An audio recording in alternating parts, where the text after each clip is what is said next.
Good morning students. Today we will start a new chapter, chapter 3, fiber to fabric. Right?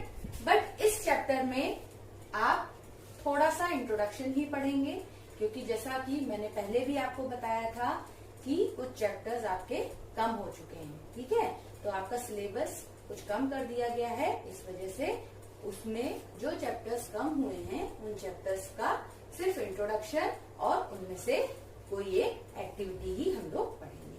ठीक है, तो आज मैं आपको फाइबर्स के बारे में बताऊंगी. ठीक है, ये कितने तरीके के होते हैं और इसमें से हम लोग एक एक्टिविटी भी सीखेंगे. ठीक है, तो स्टार्ट करते हैं स्टूडेंट्स. जैसा कि आप सभी को पता है कि clothes are one of our basic needs, है ना. तो क्लोथ हमारी एक बेसिक नीड होती है. We wear clothes mainly to protect our bodies from weather conditions such as heat, cold and rain. We wear different types of clothes according to climate, occupation, culture, traditions and daily needs. The clothes that we wear daily, the towel, the curtains, bed sheets, blankets, tablecloth, etc. are made from different types of fabrics. Fabric is commonly called cloth. तो fabric जो होता है उसको वो commonly उसको क्या बोला जाता है? क्लोथ को ही फैब्रिक बोला जाता है, फैब्रिक को ही क्लोथ बोला जाता है ना. और कपड़े जो कि हम लोग पहनते हैं, जो कि हम लोग यूज करते हैं, ये हमारी बेसिक नीड्स भी होते हैं. ठीक है, हम लोग अपने क्लाइमेट कंडीशन के अकॉर्डिंग कपड़े पहनते हैं. सर्दियों में हम लोग गर्म कपड़े पहनते हैं, गर्मियों में हम लोग कॉटन क्लोथ पहनते हैं. इसी तरीके से जब रेनी सीजन होता है तो हम लोग सिंथेटिक क्लोथ पहनते हैं. तो ये डिफरेंट कैटेगरीज हो गई. राइट, इसी तरीके से कपड़ों का हम लोग यूज अपने घरों में भी करते हैं. जैसे कर्टेन में यूज करते हैं, बेडशीट्स में यूज करते हैं और टॉल में यूज करते हैं. राइट, तो हम लोग बोल सकते हैं कि fabric is commonly called cloth. Right? So fabrics are made from fibers. Fabric किससे बनते हैं? Fabric फाइबर से बनते हैं. Right? तो यहाँ पे आप लोग देख रहे हैं कि फाइबर जो कि 3 कैटेगरी में डिवाइड किया जा सकता है: natural fibres, synthetic fibres and mix fibres.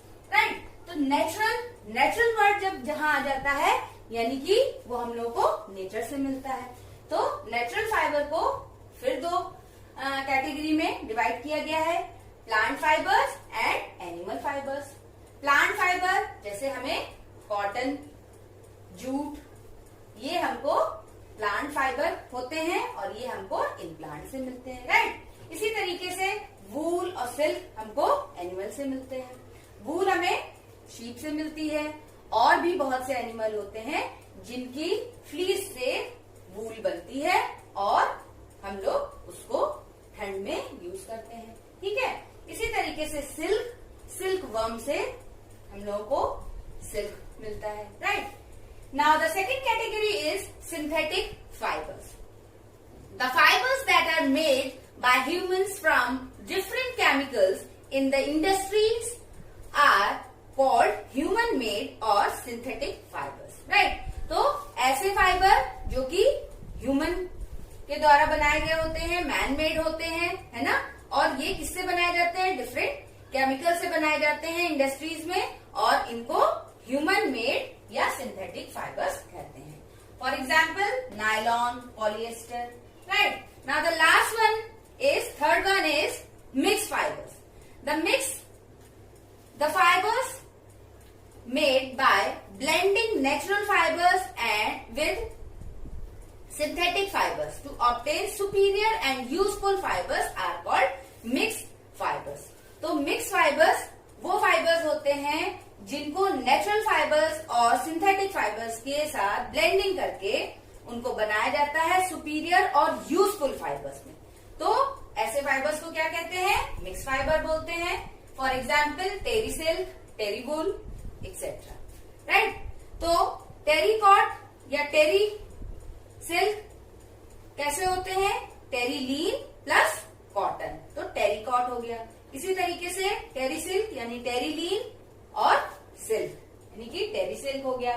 Terry lean plus वूल, टेरी वूल हो गया। तो यानी कि सिंथेटिक और नेचुरल फाइबर को, सिंथेटिक फाइबर्स और नेचुरल फाइबर्स की ब्लेंडिंग से जो यूजफुल और सुपीरियर फाइबर्स हम लोगों को मिलते हैं उन्हें मिक्स फाइबर्स बोलते हैं। ठीक है स्टूडेंट्स, ये क्लियर हो गया। Now the next point is from fibre to fabric. Fibre से किस तरीके से फैब्रिक बनता है अब हम लोग ये पढ़ेंगे। तो इसमें ये डिफरेंट प्रोसेस हैं जिनके थ्रू हम लोग देखेंगे कि फाइबर से किस तरीके से फैब्रिक बनता है। तो ये 4 प्रोसेस हैं। First one is ginning, spinning, weaving and knitting. Right, तो गिनिंग में हम लोग देखेंगे कि क्या होता है। Ginning is the process of separating cotton fibres from their seeds. तो गिनिंग वो प्रोसेस होता है जिसमें कॉटन फाइबर को उसके सीड से अलग किया जाता है। तो जैसा कि मैंने आपको बताया कि कॉटन, जूट ये कैसे फाइबर होते हैं, ये प्लांट फाइबर होते हैं, यानी कि हमें ये प्लांट से मिलते हैं। राइट, तो जूट, ये जब हम बात करते हैं कॉटन की, तो गिनिंग प्रोसेस में कॉटन फाइबर को उसके सीड से अलग किया जाता है। तो इस प्रोसेस में हम लोग ये देखते हैं। स्पिनिंग में जो फाइबर हम लोगों को सीड से मिला है, कॉटन फ्रूट के, जो कॉटन प्लांट से जो हम लोगों को फाइबर मिला है, उसको स्पिनिंग प्रोसेस में यार्न में चेंज किया जाता है। राइट, तो फाइबर को चेंज किया जाता है यार्न में।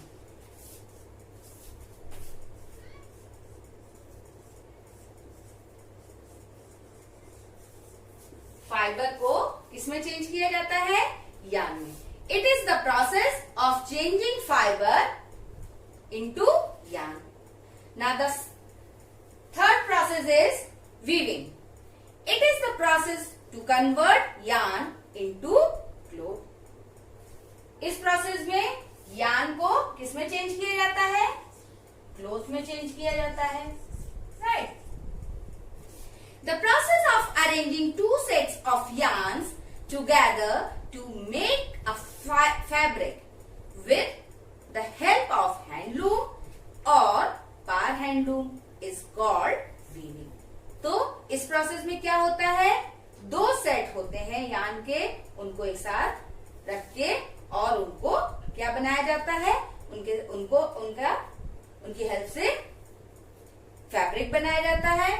और ये प्रोसेस हाथों से तो होगा नहीं, तो ये कैसे किया जाता है? हैंडलूम और पावर हैंडलूम में किया जाता है.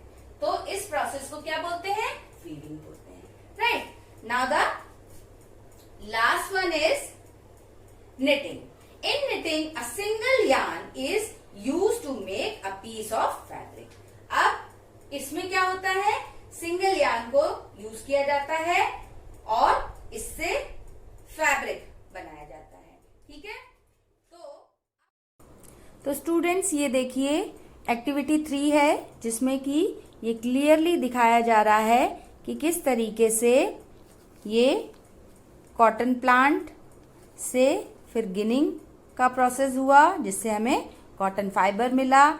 इसके बाद स्पिनिंग के थ्रू कॉटन यार्न, और फिर इस कॉटन यार्न को यूज़ किया गया वीविंग में, जिससे हमको लास्ट में कॉटन फैब्रिक मिलता है. ठीक है. तो इस एक्टिविटी में आप ये डायग्राम्स के थ्रू भी देख सकते हैं ये किस तरीके से enlarge view of fabric using a magnifying glass. ये मैग्नीफाइंग ग्लास से देखा जा रहा है, तो ये आपको ऐसे दिख रहा है. इसी तरीके से जब आप देखेंगे आगे, तो ये pulling a thread from fabric, इस तरीके से जब आप ऐसे निकालेंगे तो फैब्रिक से इस तरीके से थ्रेड निकलता है. ठीक है. और फिर जब आप इसको प्रेस करेंगे, pressing the yarn at one end and scratching the other end, तो ये यार्न आप देखिए कितने उसमें खुल जाएगा. तो yarn splits into thin strands called fibers. ठीक है. तो ये चीज आपने देखी कि किस तरीके से फाइबर, फैब्रिक है, ये हमारा पूरा जो कपड़ा होता है उसे क्या बोलते हैं, फैब्रिक बोलते हैं, ठीक है।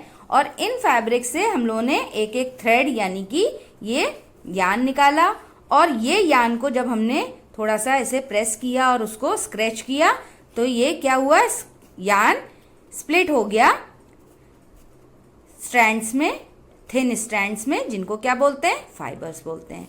तो आपने ये प्रोसेस अच्छी तरीके से समझा कि किस तरीके से फ्रॉम फाइबर टू फैब्रिक होता है, right. Now students, this is activity 2. The aim of this activity is to make the weaving pattern from paper, right? तो अभी जैसा कि weaving के बारे में मैंने आपको बताया, it is the process to convert yarn into cloth.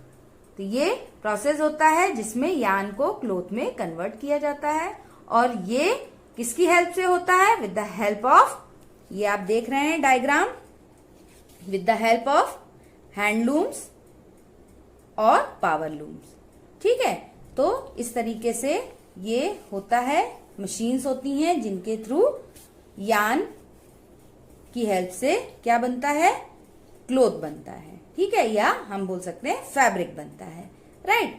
तो अब हम लोग इसको क्या करेंगे, पेपर से किस तरीके से वीविंग पैटर्न बनाएंगे, ठीक है। तो जो material, so the material required for this activity are 3 sheets of stiff paper of different colors, a scale and a pair of scissor, ठीक है। तो हम लोग डिफरेंट कलर की शीट्स ले लेंगे, ठीक है, और स्केल ले लेंगे और सीजर ले लेंगे, ठीक है। अब क्या करना है हम लोगों को, इस तरीके से आप ये देखिए डायग्राम में, ये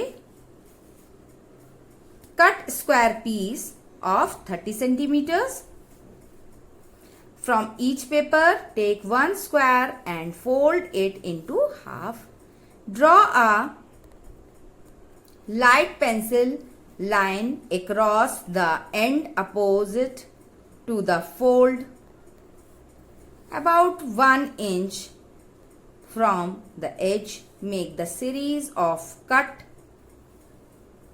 1 inch apart from the folded edge to this line. Cut strips of paper 1 inch apart from the other colored square papers. Take a strip and weave it alternately over and under the strips in first sheet. Weave the remaining strips one by one through the cuts in the sheet of paper. We obtain this paper after weaving all the strips. ठीक है, तो आप ये देख रहे हैं किस तरीके से पहले फोल्ड किया, इसके बाद इसको ऐसे कट्स लगाए और ये आपने देखा डिफरेंट इस तरीके से स्ट्रिप्स ले ली, काट ली। और अब इसके अंदर ये क्या कर रहे हैं, इसको पहले फोल्ड किया, इससे ऐसे से कट लगाए, ठीक है, और फिर इसके अंदर ये स्ट्रिप्स डालनी स्टार्ट कर दी। लास्ट में हम लोगों ने देखा कि हमारे पास जो पेपर बना उसकी इस तरीके से ये वीविंग हो गई, ठीक है, तो वीविंग विद पेपर। तो ये चीज आप लोगों ने देखी और अब मेरे पास, तो आप लोगों ने ये एक्टिविटी 2 अच्छी तरीके से समझी और इसमें हम लोगों ने जो वीविंग पैटर्न पेपर से बनाया वो कुछ इस तरीके से है। अब आप लोगों का ये होमवर्क है कि आप लोगों को भी इसी तरीके से ये बनाना है और मुझे इनकी पिक्चर्स सेंड करनी है, ठीक है। तो स्टूडेंट्स, अगर आपको कोई भी प्रॉब्लम इस टॉपिक में हुई हो तो आप मुझसे पूछ सकते हैं। Thank you.